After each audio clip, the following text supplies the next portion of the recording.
"Don't touch that bag, mister. There's something bad inside it." The words came from somewhere below his elbow. Theodore Vance had been moving fast, the way he always moved.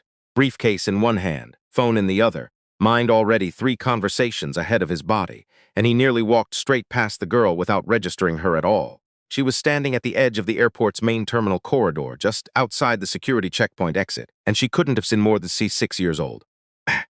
Her hair was pulled into 2 uneven braids, one tighter than the other. The way a child does her own hair when no one has time to do it for her. Her sneakers had a cartoon cat on the side. One of them was untied. "Excuse me?" Theodore stopped. His phone was still pressed to his ear mid-sentence with his assistant. "I'll call you back," he said, and lowered the phone. The girl was looking at him with the kind of steadiness that didn't belong to a 6-year-old. She wasn't scared. She wasn't performing. She was watching him with large, dark eyes the way a person watches when they know something important and aren't sure they'll be believed. "What did you say?" he asked. "Your bag," she said. "The black one with the gold zipper. Someone put something bad in it. I saw him." Theodore Vance had spent 38 years in corporate law. He had built a firm from 7 attorneys to 240. He had argued before federal judges, negotiated across tables from men who considered themselves the most powerful people in the room, and never once flinched. He was not a man who rattled easily. But something in the way this child said those words made him go completely still. He looked down at the carry-on bag hanging from his left shoulder. It was black. It had a gold zipper. He had bought it 2 years ago from a shop in Milan. He used it for domestic trips, for the short overnight flights that didn't justify his full luggage. He had packed it himself this morning, or so he believed. He had pulled it from the closet, tucked in his toiletry case, a change of shirt, the folder of documents he needed for the Tuesday board meeting in Dallas. Or had he? He thought about that now. He had packed it. He was certain he had packed it. But he had also been on a call, had also been half-dressed, had also been running 40 minutes behind because his driver had texted at 6:14 a.m. to say the highway was closed. "Tell me what you saw," Theodore said. He crouched down, which put him at eye level with the girl. He noticed she took one small step back when he moved and then caught herself and held her ground. She had made a decision to tell him, and she was going to hold to it. "I was sitting with my grandma over there," she said, tilting her head toward a row of plastic seats near the far window. An older woman was sitting in one of them, a thin woman with a gray cardigan and closed eyes, her head tipped back at an angle that didn't look like sleep so much as exhaustion. "We're waiting for our flight. Grandma gets tired easy now." "Okay," Theodore said. "Go on." A man came and stood by the bag cart. "You had your bags there on the cart while you were at the check-in desk." "I was watching because I didn't have anything else to do." She paused. "I watch things when I'm bored. Grandma says I see too much." "What did the man look like?" She didn't hesitate. "He was tall, taller than you. He had light brown hair, cut short on the sides but long on top, kind of like a wave. He had a scratch on the back of his right hand. Not a new scratch, an old one, pale and thin, going from his knuckle toward his wrist. His jacket was dark green, like the color of the math books at school, and it had a patch on the left sleeve. A circle patch with words I couldn't read. He had a rolling suitcase, gray, with a broken handle, so he kept gripping it wrong like this," she demonstrated, angling her small wrist sideways. "He walked past your bags once. Then he stopped and pretended to look at his phone. Then he reached into your black bag and he put something in it, and he zipped it back and walked away toward the food part."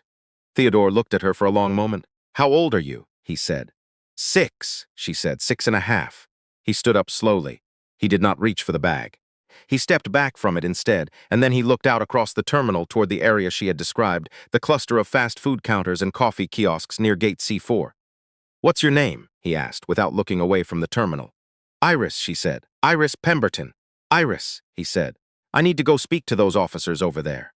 "Do you see the 2 officers near the blue pillar?" "Yes." "I need you to come with me and tell them what you just told me, exactly the way you told me. Can you do that while I go get your grandmother?" She nodded. Then she said, "You believe me." It wasn't a question. She said it, the way a child says something true when the truth has surprised them. "I believe you," Theodore said. He walked her over to the security officers first, spoke briefly and quietly, and watched 2 of them approach his carry-on bag with the kind of careful, measured steps that told him they were taking this seriously. A third radioed something into her shoulder. Theodore walked back to the row of plastic seats and crouched beside the older woman. "Ma'am," he said gently, "my name is Theodore Vance. Your granddaughter just did something very brave. I need to let you know that she's safe. She's with the officers over there, and she's not in any trouble." The woman opened her eyes. They were the same dark eyes as the girl's, set in a face that had seen considerable hardship, considerable grace. She looked at Theodore with a long, appraising gaze before she spoke. "Iris went and told you, didn't she said. It was not a question either. The family seemed to communicate in certainties. "She did," Theodore said.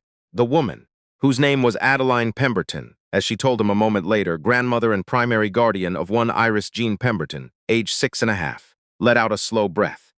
"I told her not to bother folks. We're trying to get home to Shreveport, and she's been watching that terminal like a hawk since we sat down." "You should be grateful she watches things," Theodore said. "I am." What they found inside the carry-on bag, once the security team had cordoned off the surrounding area and a specialist had been called over from the far end of the terminal, was a flat rectangular device, approximately the size of a paperback novel, wrapped in a gray static shielding sleeve and tucked beneath his toiletry case. The specialist's face when he removed the sleeve told Theodore everything he needed to know before a single word was spoken. It was not luggage. The terminal was evacuated in sections, smoothly and without announcement, the way airports do these things when they want to avoid a stampede. Theodore was brought to a private room behind the check-in counters with large windows that looked out onto the tarmac. Adeline Pemberton was brought as well, in a wheelchair that someone had produced without being asked, and Iris sat beside her grandmother and colored a page in a small workbook she produced from her backpack with the focused concentration of a child doing what she knows how to do. A detective named Ruiz arrived 40 minutes later with 2 federal agents in tow. She was a compact woman in her 50s with reading glasses pushed up on her head and the particular weariness of someone who has been in this job long enough to be surprised by very little. She asked Theodore to describe his morning. He described it. The early call from his driver, the highway closure, the scramble to rebook through a car service, the rushed departure. He described the carry-on bag, where he kept it in his home, who had access to his house. And then, because Detective Ruiz asked, he described the people who'd been in and near his home in the past 2 weeks. There were contractors. There were the regular household staff. There was his personal assistant, Patrick Greer, who had a key and who had. Theodore said this slowly, hearing it as he said it, offered to bring the carry-on from the upstairs closet when Theodore mentioned his driver was already waiting. Patrick had said he knew where it was. Theodore had been on the phone again, standing in the kitchen, and he had said yes. He had said yes. He went quiet for a moment. "Mr. Vance," Detective Ruiz said, not unkindly. "Patrick Greer has been my assistant for 11 years, Theodore said. He heard his own voice from a distance, level and articulate, the voice he used in courtrooms. He has full access to my calendar, my travel schedule, my home. He knew I was flying to Dallas today. He knew which bag I use for short trips." He paused. He knew exactly where to find it, and exactly how long it would sit unattended in a terminal before I checked in. He thought of Patrick's voice that morning. Calm and helpful, concerned about the traffic, asking if Theodore needed anything else before he headed out. He had said no. Patrick had wished him a safe flight. A safe flight. The federal agents excused themselves. One of them spoke quietly on a phone near the window. Detective Ruiz asked Theodore a few more questions, and her voice was gentle, but her eyes were recording everything. She had the expression of someone who had heard before about the trusted assistant, the 11-year employee, the person who knew too much and had decided to use it, but who still understood that hearing it was different from living it. Theodore looked through the large windows at the tarmac, at the planes taxiing with their mechanical patience, and felt something shift in his chest that he hadn't felt since he was much younger, when things could still surprise him. He had almost gotten on a plane. He had almost lifted his bag from the cart without a second thought, because Theodore Vance did not second-guess himself. He had not built 240 attorneys' worth of anything by second-guessing himself. He moved, he decided, he did not linger. And a 6-year-old girl in a terminal had looked at him and decided that her voice mattered more than the possibility that he wouldn't listen. He turned away from the window. Iris was still coloring. She had finished one page and moved on to another. She was using a green crayon with the focused deliberation of a professional, and she was wearing her tongue slightly out the side of her mouth the way small children do when they are deeply concentrating. "Iris," he said. She looked up. "Can I ask you something? When you saw what that man was doing, you could have stayed quiet. A lot of people would have. Why did you come tell me?" She considered this with the seriousness it deserved. "Because Grandma says that when you see something that's not right, you have to say something, even if your voice shakes," she said. "My voice didn't shake, though." "No," Theodore said. "It didn't." Adeline Pemberton made a sound beside her granddaughter. Not quite a laugh, not quite a cry, and pressed her lips together and looked out at the tarmac. Patrick Greer was taken into federal custody at 1:47 in the afternoon. less than 4 hours after Iris Pemberton had tugged at the sleeve of Theodore Vance's suit jacket at the edge of Gate C security. He was found at his apartment, which was 6 minutes from the airport. He had not run. Perhaps he had calculated that Theodore would get on the plane and that running would be unnecessary. Perhaps he had underestimated the particular attentiveness of a 6-year-old with nothing to do, and eyes that missed nothing. Either way, he had not run. And the federal agents found, in addition to Patrick himself, a series of communications on his personal laptop that made the charges considerably more detailed than the device in the carry-on bag alone. It emerged over the following weeks, in the way that these things always emerge, slowly, in press releases and court filings and quiet conversations, between attorneys who know how to speak without being quoted, that Theodore Vance had been in the final stages of a hostile acquisition of a pharmaceutical logistics company, whose current owner had been very motivated to see the acquisition fail. The device had been sophisticated, the plan had been careful. Patrick Greer had been paid more money than Theodore had ever paid him in a year, delivered in pieces through an intermediary, and he had apparently decided that 11 years of loyalty was worth precisely that figure and not a cent more. Theodore did not allow himself to think too long about that. He had always been better at forward motion. What he allowed himself to think about instead was the morning he had gone back through the security key employee's break room. 2 days after the incident, when the terminal had long since reopened, and the Gate C corridor showed no sign that anything unusual had ever happened there. To find Adeline and Iris Pemberton still in the city. Their flight to Shreveport had been delayed, then canceled in the evacuation confusion, and the airline had provided a hotel voucher that covered one night at a property, 45 minutes from the airport, by shuttle. Adeline Pemberton was not a woman who complained. Theodore could see that in the way she sat in the rebooked waiting area. Upright, patient, managing on what she had been given without commentary. He had asked a contact at the airline to locate her. The contact had been puzzled. Theodore had not explained further. He arranged for a car. He arranged for 2 tickets on the following morning's direct flight, with an upgrade that had been quietly absorbed into his corporate account. He arranged for the hotel to be switched to a property downtown with a pool. Because Detective Ruiz's colleague had asked if she wanted anything from the vending machine, that she had never been in a hotel with a pool, and she wondered what they were like.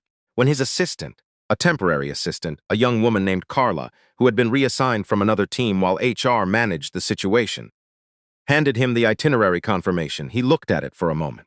Also, he said, find out who I need to speak to about getting a child into the Whitmore Academy's scholarship pipeline. The Pemberton girl. She's 6, she'll be entering 2nd grade in the fall. He paused. She has unusual observational skills and her grandmother is the one raising her. I'd like to make sure she has options. Carla wrote this down without comment, which Theodore appreciated.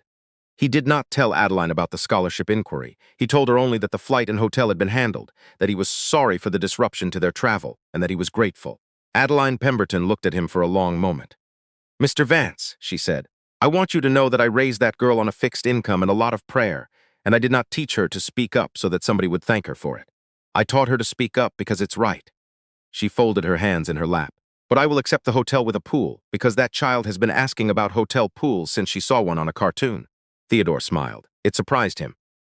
The way a real smile sometimes does, arriving before you've decided to produce one. She told me her voice didn't shake, he said. It never does, Adeline said. That child came out of the womb certain. He thought about that on the flight to Dallas the next morning, rescheduled on a different carrier. With a carry-on bag, he had packed himself in a hotel room with every light on. He thought about certainty. He had built his whole life on it. The certainty of preparation, of precedent, of knowing exactly where you stand before you move. He had been certain that morning in the terminal. Certain of his bag, certain of his schedule, certain that the day held no surprises, because he had arranged it not to, and he had been wrong about all of it. But a 6-year-old girl had been certain of something else, certain that a stranger would listen, certain that her voice was worth using, certain that what she had seen with her careful, bored, watching eyes was real and mattered and needed to be said out loud. She had been right about all of it. The smallest voices carry the heaviest truths. Theodore Vance, who had heard this sentiment in various forms over the course of a long career, had never before understood it as a literal fact. He understood it now. He looked out at the clouds and thought about how many flights he had taken in his life, and how completely ordinary this one felt, and how extraordinary that was. The gift of an ordinary morning, delivered by a child with uneven braids, and a cartoon cat on her sneaker, and the absolute unshaking certainty that when something is wrong, you say so, even when your voice is the smallest one in the room. Especially then,